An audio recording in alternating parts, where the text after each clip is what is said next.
तो मसला ये यहाँ पार्किंग नहीं मिलती।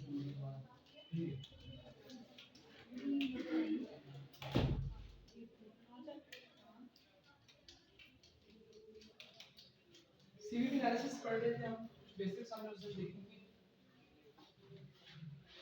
हमने वेरिएबल कॉस्ट का कॉन्सेप्ट देखा, फिक्स्ड कॉस्ट का कॉन्सेप्ट देखा, ब्रेक इवन का कॉन्सेप्ट देखा, कंट्रीब्यूशन का कॉन्सेप्ट देखा। कोई भी बिजनेस हम शुरू करते हैं तो उसमें एक चीज हमारे पास होती है रेवेन्यू, कि हम क्या पैसे ले रहे हैं, क्या अर्न कर रहे हैं। फिर एक चीज होती है वेरिएबल कॉस्ट, क्या हमारी कॉस्ट कितनी है वेरिएबल एक यूनिट पे, यानी जो पर यूनिट कॉस्ट वेरी कर रही है वो कितनी है। तो इससे हम पहुंच जाते हैं कंट्रीब्यूशन पर यूनिट तक।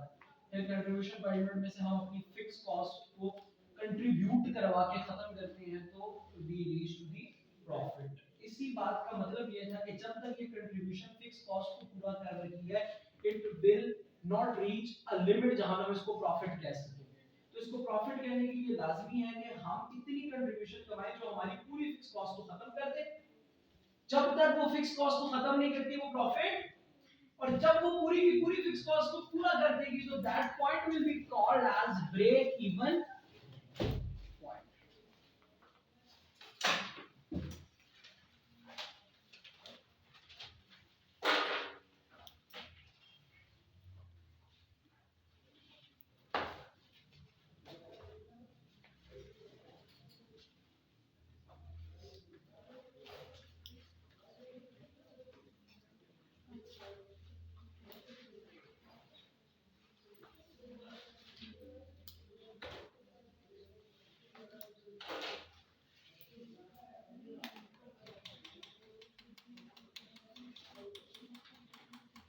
हमने क्वेश्चन स्टार्ट किया था, उसी क्वेश्चन को जरा वापस आइए।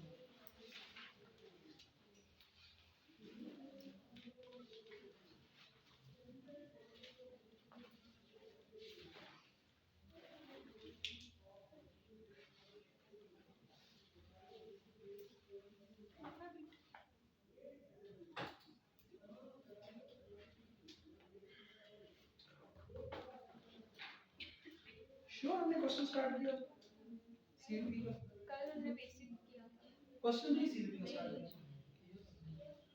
आधा वो कंट्रीब्यूशन निकाली थी अमाउंट में भी उसमें। हां किस ग्रुप में भेजा था वो हमने निकाले थे, आपने बहुत प्रोसेसिंग निकाले। दोबारा कराना चाहिए, दोबारा करा दे। ग्रुप में नहीं भेजा था क्वेश्चन, मैंने डाटा लिखवाया था उसी डाटा में चलाएं। वो डाटा आप नहीं लिखा था, हमने नहीं लिखा, किसी ने तो लिखा होगा।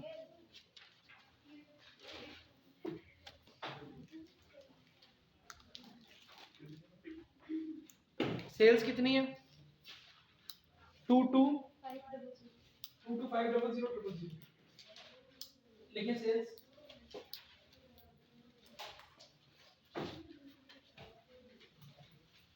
22500 ये क्या थी आगे बोलो रिश्मा variable cost हम्म 13500 हम्म हम्म fixed cost हम्म 6300 और जी हमने कहा था इसमें सबसे पहले तो कंट्रीब्यूशन फाइंड करें फिर break even in units find करें और फिर break even in amount find करें जी करें जरा इसको दोबारा करें सर उससे काफी इशू था आपको यूनिट्स 5000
सिविल अस्पताल भोजना का कारनामा अयादत के लिए आए बुजुर्ग का ऑपरेशन करते हैं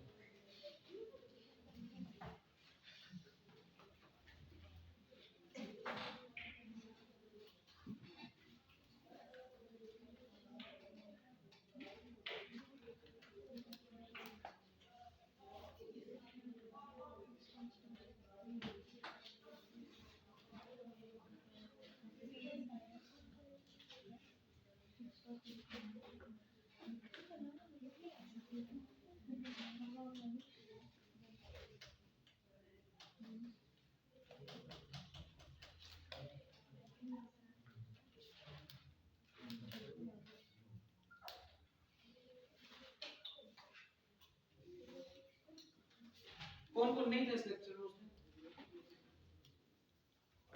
आप तो भी कभी कभी नहीं होना हम उसमें क्या चल रहा है किधर गई थी मैंने कब क्या मोबाइल पे गई थी गाँव गई किधर तुम्हारा घर जेलर कौन सा बोल 2 घंटे लगते हैं यहाँ से सर वो आइडिया को बुलाए तो ये कौन सी मैम क्यों मरी क्या है है मेरा जी वो 2 मिनट के लिए मरियम से लगवाए मरी मुझे तो नहीं आई है क्या ये आप लोग मुझे तो गाइड कर दो क्या हम लोग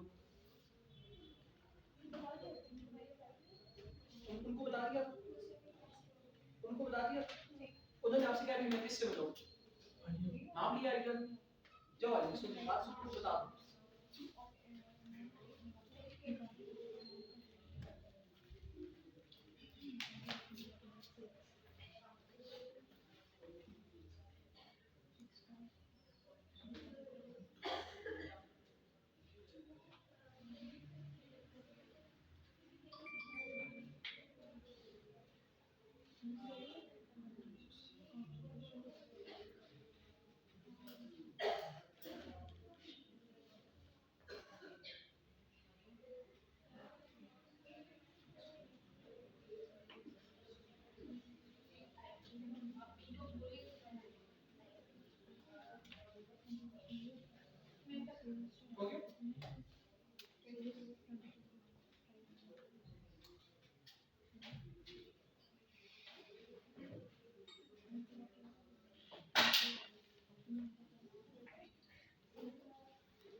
जी हो गया। कितनी आ रही है आपकी ब्रेक इवन इन अमाउंट? 1.75 क्या? अच्छा 157, मैं कह रहा हूँ 1.1575 तीन जीरो आपने कॉमन पी होंगे। तो आपका ब्रेक इवन अमाउंट आ रहा है जी 1575।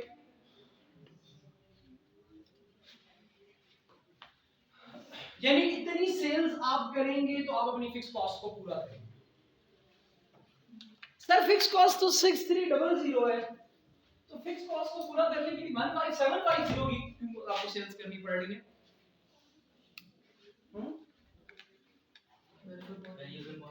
वेरिएबल कॉस्ट भी है ना इसमें भी। वेरिएबल कॉस्ट माइनस होके जो बाकी बच रहा है दैट विल बी 6300, तो आपकी फिक्स कॉस्ट पूरी हो जाएगी। आप सेल्स कर कितनी रहे हैं आपको पता है? 5 सारे यूनिट्स है ना आपके पास। सेलिंग प्राइस कितनी है? टोटल सेल्स आपको पता ही नहीं है, कितनी सेल्स कर रहे हैं आप?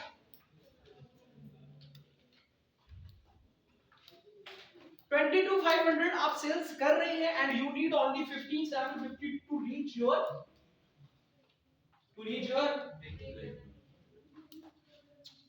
सही है। ये जो आपका गैप आ रहा होता है between your break even amount and your total sales, इस गैप को कहते हैं मार्जिन।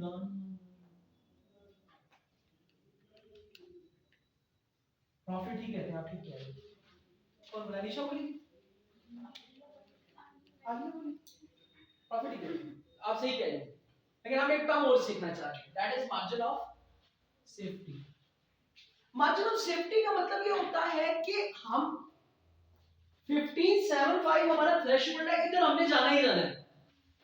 इससे भी आगे जा रहे हैं तो we are getting safer and safer and safer. अगर हम 2250 पे हैं तो इसका मतलब 1575 से 2250 इतना सेफ खेल रहे हैं हम। खुदा ना खासा हमारी इतनी सेल्स कम भी हो जाए तो हम इतना सेफ हैं। समझ आती है बात? ठीक। एक सवाल उठता है sir margin of safety percentage में कैसे फाइंड होगी? तो आप इकोनॉमिक्स में भी पढ़ गए हैं, हर जगह पढ़ गए हैं, परसेंटेज कैसे निकालते हैं वही तरीका होगा। 2275 आपकी टोटल, 2250 500 आपकी टोटल, 22500 में से माइनस करें,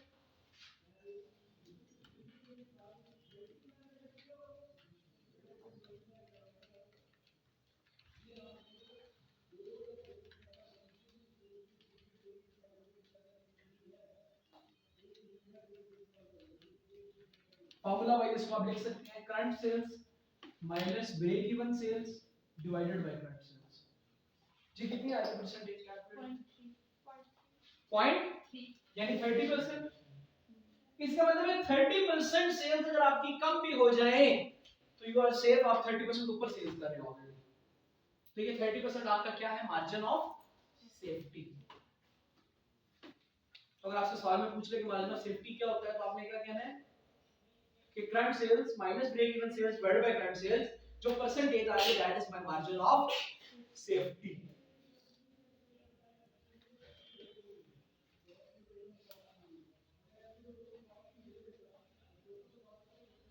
पर यूनिट सेलिंग प्राइस कितनी बन रही है जरा निकालें पर यूनिट? 45 पर यूनिट सेलिंग प्राइस आपकी आ रही है 4500। अलीना कैसे आई है? किस पे कितनी यूनिट्स है? सुंदर ठीक है ये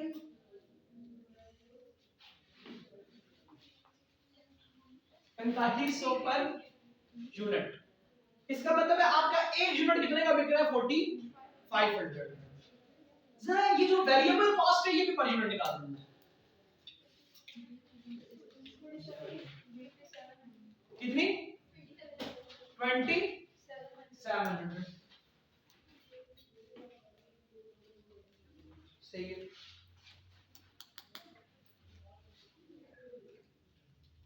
पर यूनिट कंट्रीब्यूशन निकाल 1800 okay.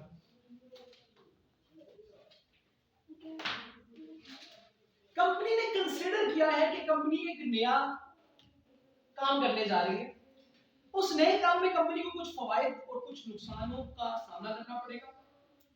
At the end company ने कुछ प्रॉफिट कमाना है, वो प्रॉफिट भी कंपनी के जेहन में है, फिक्स कॉस्ट भी कंपनी के जेहन में है। मैं कुछ आपको चीजें बताता हूं, जरा आप देखें कि क्या आप समझ आती है स्टूडेंट। जो ये काम नया होगा इससे कंपनी की वेरिएबल कॉस्ट हाफ हो जाएगी। कंपनी की वेरिएबल कॉस्ट क्या हो जाएगी? हाफ हो जाएगी। एक सेकंड आप वेट। कंपनी की फिक्स कॉस्ट क्या हो जाएगी? एक सेकंड में आपके पास आ रहा। फिक्स कॉस्ट क्या हो जाएगी? डबल।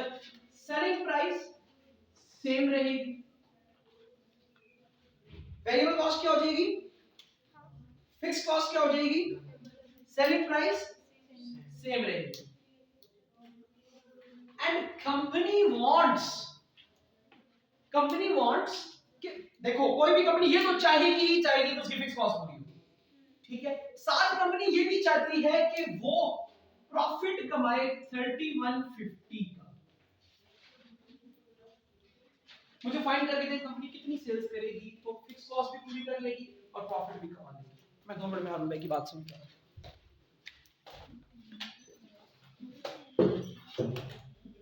सेम नहीं आती। हमने सोचा था 10,000 का कॉस्ट होगी, लेकिन एक चलान चल पड़ा, एक नया चलान इनोवेट हो गया और उसकी वजह से हमारी कॉस्ट होगी 1500 रुपए। हमने 1000 सोची थी 1500 होगी, हमने 10 लाख सोची थी 15 लाख होगी। तो कॉस्ट ऊपर नीचे आपकी हो जाती है। पहले दिन बैठ के आप एक कॉस्ट को एक्सपेक्ट करते हैं, इसको कहते हैं एक्सपेक्टेड कॉस्ट। कौन सी cost? Expected cost. Target cost वो है जो आइडियल है, आप चाहते हैं कि इतनी कॉस्ट हो।